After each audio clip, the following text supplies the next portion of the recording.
Hello, Matt Davis here with some more homework quiz help. This one is from section 6.3.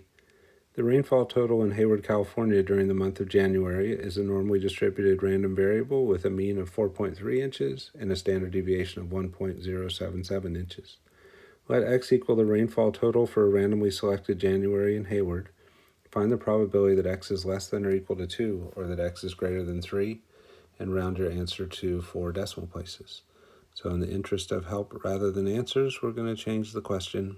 So instead of that probability right there, we're going to do this one, the probability that x is less than 2.5 or x is greater than or equal to 6.5. So very similar question, very similar issues. So this one should help you with whatever was giving you trouble on the original. So I always like to start off with a sketch. So let's draw a bell-shaped curve. Don't worry about how perfect it is. In the center of that normal curve, if you drop down from beneath the peak, that should be your mean, in this case 4.3. And then we want to put these two boundaries of 2.5 and 6.5 on our picture. Sometimes people will try to make an adjustment. They'll say, well, wait a minute, we're not including the 2.5 because it says less than 2.5. So should we drop down to 2.4 or 6 or something like that? But rainfall is a continuous variable, and when you work with continuous variables, you really don't care whether the endpoints are included or not. So yes, the left one is strictly less than, and the right one is a greater than or equal, but it's not going to cause any difference for us on a continuous variable. And rainfall is all the things we do with normal curves tend to be, so we don't worry about whether those endpoints are included or not. So that's the first issue that often gets people, so be aware of that. And then let's go ahead and throw those numbers on the graph. So all I really care about at first with the 2.5 is it's smaller than 4.3. So I'll put it over here on the left-hand side. And 6.5 is bigger than 4.3, so I'll throw it over there on the right-hand side. And then we want to shade each of these two areas separately. So they say x is less than 2.5. That would be this area out here. And then they want x is greater than or equal to 6.5. That's this area over here. When you do an OR and the two things you're looking for don't overlap, and these do not, right? We have this one here and that one right there, and there's no overlap between them. That OR is just going to end up becoming a plus. So we're going to find the area on the left, then we're going to find the area on the right, and then we're just going to add those two together. So to find those areas, we need to do z-scores first. So we'll start off with this one. We'll call it z1. And z1 is going to be that boundary, 2.5 minus the mean of 4.3, divided by the standard deviation of 1.077. And we can go put that in our calculator, round it to 3 decimal places, and write it down here. So let's switch over to the calculator.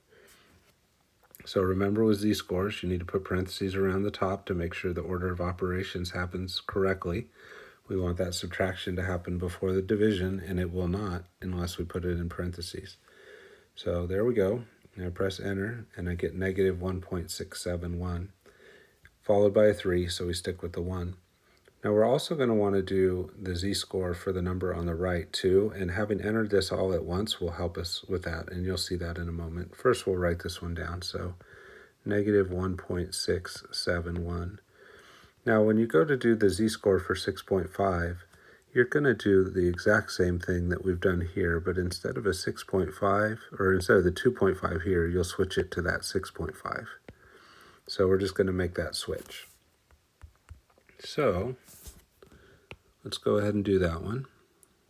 Z2, I'm not going to write it out, I'm just going to go to the calculator because all I'm going to do is replace this 2.5 with the 6.5. So the way I do that on the calculator is I hit the second key and then the enter key, and it pulls up my last calculation. Then I use the arrow keys to move over, and I take that 2.5 and I just type a 6 over the top of the 2, and now I have the new z-score expression I want. I press enter, I get my new z-score. So 2.042, that 2 is followed by a 7, so we'll round up 2.043. So 2.043 over here on the right-hand side. So once I have my z-scores, I can start working on the areas. The area on the left, I'll call that A sub L, is going to come from doing normal CDF.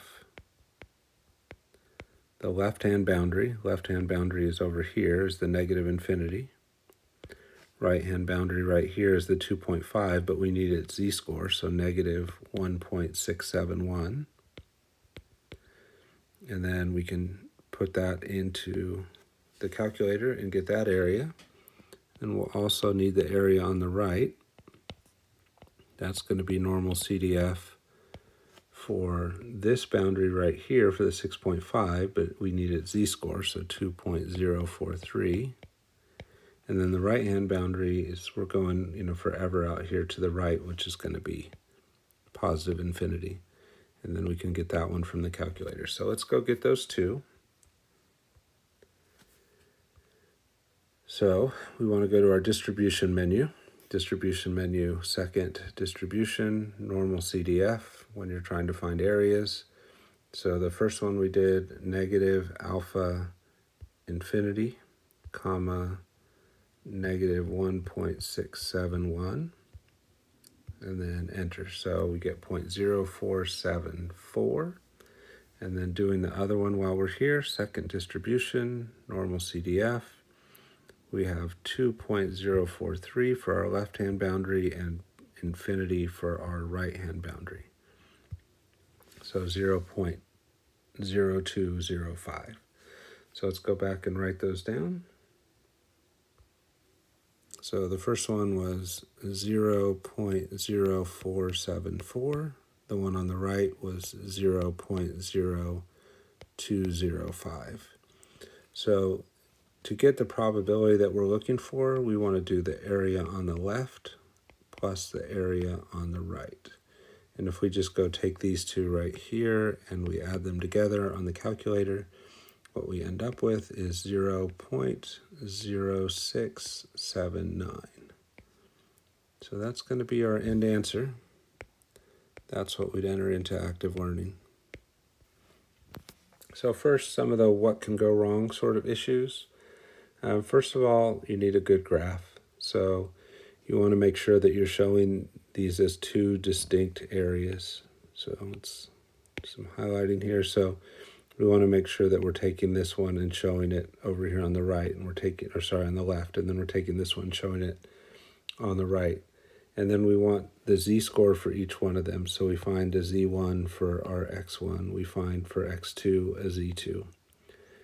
So once we find those, there might be some temptation to find the area between these, but notice in terms of what we shaded, that's not the yellow part we want. So we found the area on the left, then we found the area on the right, then we added those together. So things that can go wrong, a lot of times when we have the negative infinity piece, people get the order wrong and they get these mixed up with each other. So make sure you're being careful with that. Make sure that you have infinity stored into I. If you're just pressing that I key and you've never stored infinity, that's not going to help you. So make sure that if you press alpha I and you don't get a really big number, 1 times 10 to the 99, then you need to go watch the video in the graphing calculator section of the Math 43 page on storing infinity. So hopefully that'll help you. And I want to show you one last trick here. If you look at the graph, let's kind of get rid of some of this orange stuff we've done. If you go back here and you look at this graph, I'll throw some orange in here now. This middle area right here, that's the stuff that I don't want. So one way you could get your answer maybe a little quicker than doing these two things would be to just find that area in the middle and subtract it from 1. So what would that look like? You would do 1 minus the normal CDF.